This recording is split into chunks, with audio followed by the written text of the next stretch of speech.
Board दे दुध दी गोलियां एक बेहतरीन मुगल्लस। कुछ दोस्त कहते ने हकीम साहब कम गूंद की तरह होना चाहिए गाढ़ा, जबकि वाटर की तरह है कूल कूल।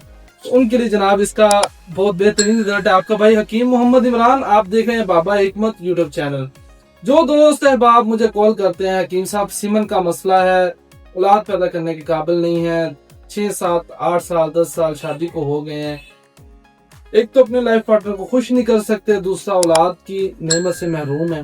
बोहड़ के दूध की गोलियां अल्लाह पाक ने बोहड़ के दरख्त में, इसकी बोहड़ की दाढ़ी में, बोहड़ के फल में, इसको फल बरगद भी कहते हैं और दूध बरगद भी कहते हैं, दाढ़ी बरगद भी कहते हैं।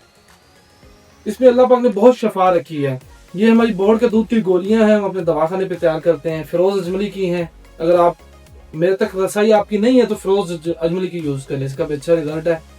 या मेरा नंबर नीचे दिया गया, व्हाट्सएप का आप रब्ता कर सकते हैं। ये ज़काफ़ते हिस्स, सूरत नज़ाल, किल्लतुल मनी, ज़ौफ़ असाब के लिए बहुत अच्छा रिजल्ट है। ये जो मैंने आपको बातें बताई हैं ये हिकमत की लैंग्वेज में है। बाकी नंबर नीचे दिया गया, आपको किसी किस्म का कोई मसला है आप मेरे साथ रब्ता कर सकते हैं। इसी वीडियो के साथ अपने भाई को इजाज़त दें, दुआओं में याद रखिएगा। अस्सलाम, अल्लाह हाफिज़।